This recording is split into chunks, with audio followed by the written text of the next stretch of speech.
Bueno, el tema que nos convoca hoy es hermoso. Vale la pena tener como introducción el himno del cancionero, ¿no? 1 Corintios 13, ¿no? Sin amor es imposible vivir.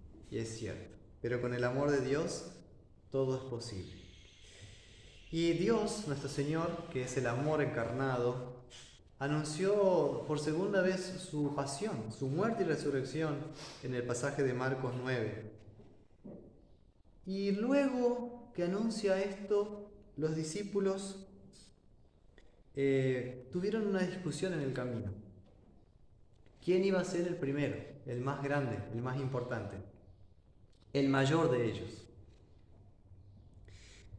Por esa razón, cuando llegaron a la casa, Jesús les preguntó: ¿qué disputabais entre vosotros en el camino? Mas ellos callaron, porque en el camino habían disputado entre sí quién había de ser el mayor. Al parecer, los discípulos entendieron el mensaje de Jesús, pero lo aplicaron de una manera totalmente egoísta, no humilde, y de una manera incompleta. Porque pensaron así: ya que nuestro Señor nos acaba de decir que Él va a padecer y morir, veamos a ver quién va a ser el sucesor, quién va a seguir liderando, ¿no? ¿Quién va a ejercer el liderazgo a partir de ahora? ¿Quién va a ser el jefe de los demás? Y esto es lo que seguramente generó la discusión entre los apóstoles, un debate sobre el liderazgo en la iglesia. ¿Vieron, no? No, yo soy mejor. No, yo sé liderar mejor. No, yo soy el líder. Yo tengo mejores aptitudes. Así habrán discutido. El debate sobre el liderazgo en la iglesia. Pero fíjense que estaban debatiendo en vano. Era un liderazgo vacío y carente de sentido lo que estaban hablando los apóstoles. ¿Por qué? Porque no tendría como eje principal a Cristo, a su amor, a su obra redentora, sino que el liderazgo pasaría por la ambición de poder, la ambición de controlar a los demás. Querían ser líderes para eso, para estar ahí arriba, pero ejerciendo control sobre los demás, no para servir a los demás. ¿Se entiende la diferencia? Una cosa es estar en autoridad para servir, otra cosa es en autoridad para extorsionar, para chicanear, para controlar en el mal sentido. Y eso se da en tres ámbitos básicos, ¿no? En la vida, en tres esferas de la realidad. En la casa, cuando el jefe de familia es un chanta, un manipulador, un violento. En el ámbito de la política también, ¿sí? ¿Para qué les voy a decir si ya saben todo sobre ese tema? Y en el ámbito de la iglesia es donde Jesús apunta ahora. También puede haber un pésimo liderazgo en la iglesia. Y de eso nos quiere prevenir a todos nosotros. Dice que sería un liderazgo al modo humano el problema en la iglesia, no a la manera en que Dios piensa que seamos líderes. Se nota también que la intervención de Cristo y la pregunta que les hace les hizo recapacitar un poco así de su egoísmo, porque tuvieron vergüenza de hablar a Jesús. Dice que Él les preguntó qué venían discutiendo por el camino.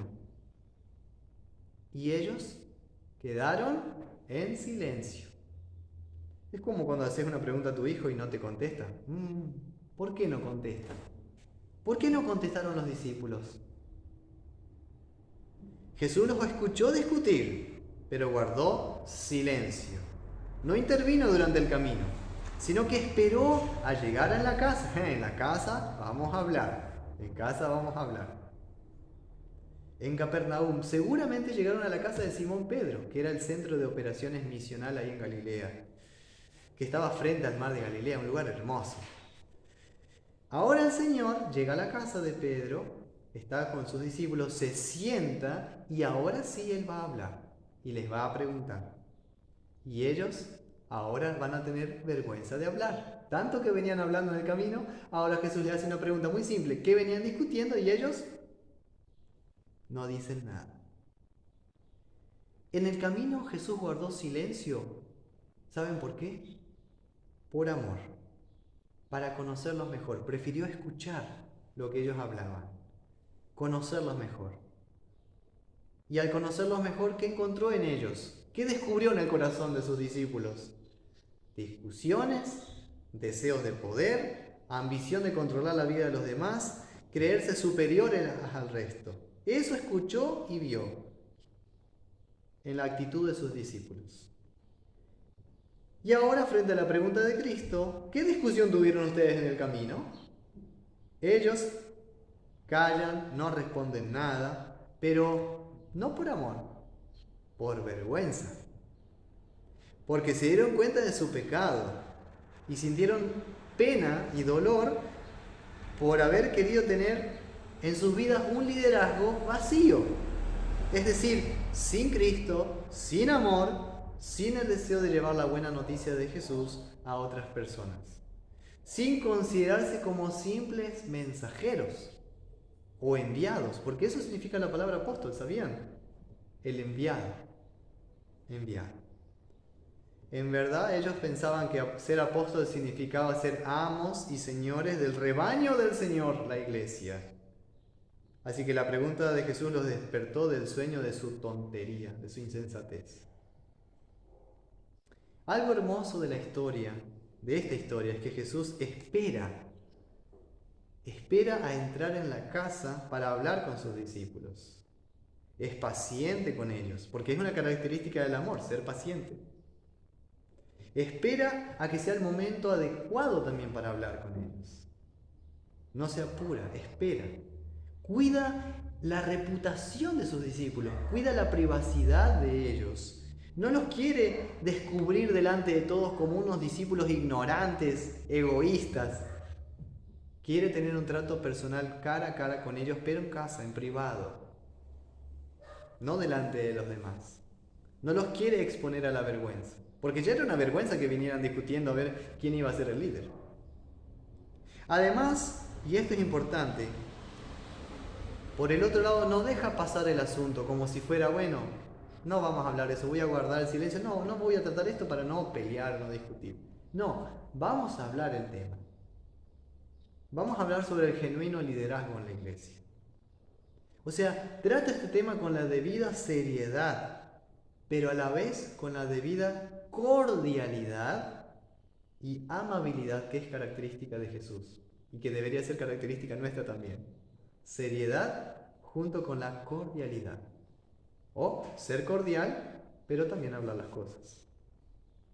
Jesús no pregunta con la cara larga, así como enojadísimo o haciéndose el enojado, sino que sinceramente desea entablar un diálogo con sus discípulos, con sus cristianos, para que ellos no tengan una idea equivocada de lo que significa ser un cristiano, un discípulo suyo.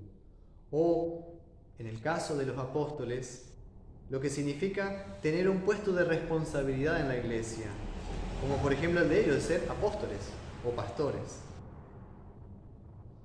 El silencio de los apóstoles da a entender que sintieron vergüenza porque habían disputado en el camino sobre quién merecía o tenía el derecho a ser el sucesor de Cristo. Ellos callaron porque en el camino habían disputado entre sí quién había de ser el mayor. Todos guardaron silencio, ninguno se animó a hablar. ¿Por qué? Porque en el fondo todos querían ser primero, todos querían ser líderes sobre los demás. Todos habían participado en el mismo pecado de la ambición de poder, de gobernar y guiar a la iglesia, pero sin el poder del amor de Cristo, sin el poder del Evangelio, sino gobernando a la iglesia por intereses personales, por proyectos egoístas y deseos mundanos. Hemos escuchado en la epístola de Santiago que la amistad con el mundo es enemistad con Dios. Y es triste de decir, pero es la realidad. Cuando la iglesia está gobernada por personas, por pastores que no sirven al Evangelio del Señor, sino que sirven a sus propias causas, a sus propios proyectos, ¿qué pasa con esa iglesia?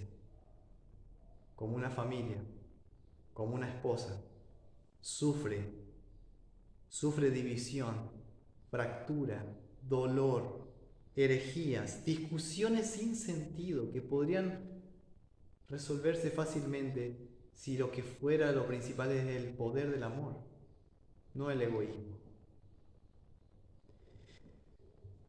El egoísmo de los discípulos rompe la concordia entre ellos y entre Cristo.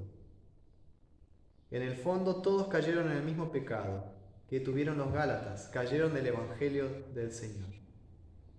Siguieron lo que les dictaba su propia razón o las leyes del mercado, sin detenerse a pensar en lo que necesita la iglesia de Cristo, para que ésta realmente sea la iglesia de Cristo en la tierra, ¿sí? El oficio de las llaves debidamente administrado. Así que para ir terminando, queridos hermanos, ningún diácono, líder o pastor en la iglesia, o ninguno que se llame líder, líder es una palabra que en sí no es bíblica. En la Biblia se nos retrata simplemente como testigos, como siervos, discípulos. Es una palabra tomada del mundo, que podríamos tomar, pero muy entre comillas, con mucho cuidado, porque la manera de ejercer liderazgo en la iglesia no es la del mundo. ¿Entienden? Cualquiera que se llame líder en la iglesia, o que se llame santo padre o lo que sea, o autoridad sobre los demás, o lo que hagamos en la iglesia, siempre tiene que ser con vocación y ánimo de servir al prójimo, con ánimo de edificar a los creyentes, antes que edificarnos nosotros primero a nosotros mismos. Como ilustración perfecta de esto, entonces Cristo se sentó, llamó a los 12 y les dijo: si alguno quiere ser el primero, será el último de todos y el servidor de todos. Si alguno quiere ser el primero, será el último de todos.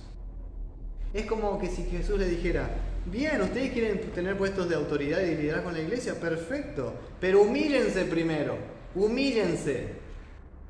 Humildad ante todo. Dejen de lado la soberbia y serán buenos servidores. Renuncien a su pretensión de hacer algo en la iglesia para que los demás los alaben. Acepten la cruz de que tal vez por seguir el camino correcto, la mayoría no reconozca su servicio. La mayoría no reconozca su dedicación y consagración al Señor. Pero que sea suficiente para ustedes el privilegio de que yo los amé. De que yo los amé. El privilegio de que fuimos bautizados en su sangre, de que nuestros pecados están completamente perdonados. El privilegio de que Él nos llamó a su reino eterno por gracia. El privilegio de que Él se acordó de nosotros cuando nadie más lo hizo. El privilegio de que podemos descansar en la promesa de vida eterna. El privilegio de la cruz y de la resurrección de Cristo. Y cuando tenemos esto siempre presente como centro de nuestra vida, de nuestro corazón y de nuestra fe, haciendo esto, vamos entonces a servir bien, de una manera cristiana. Vamos a ahogar cada día al viejo Adán, sus pretensiones egoístas, de reconocimiento por parte del hombre. Y si permanecemos así y en las palabras del Señor, no debemos tener miedo del juicio del hombre, porque nuestra aprobación, nuestro cariño y aceptación viene del propio Dios. Que sea suficiente para nosotros la aprobación de Dios. Así que si servimos, que sea por los motivos y los propósitos correctos, según la palabra de Dios. Si tenemos el nombre de cristianos, entonces vivamos como Cristo. Ahora bien, Jesús tomó un niño, lo puso en medio de ellos y como broche de oro dice, tomándole en sus brazos, les dijo: el que reciba en mi nombre a un niño como este, me recibe a mí. Y el que me recibe a mí no me recibe a mí, sino al que me envió. La palabra niño aquí, en el griego, se refiere a un niño de una edad muy pequeña. Era un niño de entre 3 y 4 años. Era un niño de jardín de infantes. Jesús dice que los tomó en brazos. Es una escena maravillosa. Lo tomó en brazos a este niño, lo sentó en su regazo, lo puso en el medio de los discípulos. Y ellos, sorprendidos, escucharon las palabras de Cristo, que dijo: el que reciba en mi nombre a un niño como este, me recibe a mí. Presentó a un niño pequeño como superior a los apóstoles, porque lo puso a semejanza de Cristo. El que me recibe en mi nombre, un niño me recibe a mí. Con este gesto, Cristo hoy nos da este gran consejo a todos como iglesia. Los que quieran ser primeros en la iglesia, que sean como niños, en cuanto a la malicia, en cuanto a la perversidad. Que conservemos la sencillez de corazón, sin arrogancia. Que conservemos el amor sin envidia. Y que conservemos una vida consagrada a Él sin ira o enojo. El abrazo de Cristo a este niño significa que a los humildes de corazón Él también los abraza, les perdona y les ama.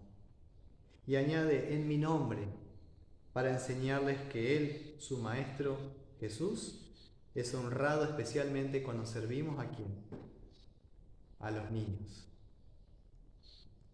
Y en el amoroso cuidado por todos los que son y se sienten débiles y pequeños. Es a ellos a quienes debemos especialmente cuidar, valorar en la iglesia del Señor. Que así sea. Amén.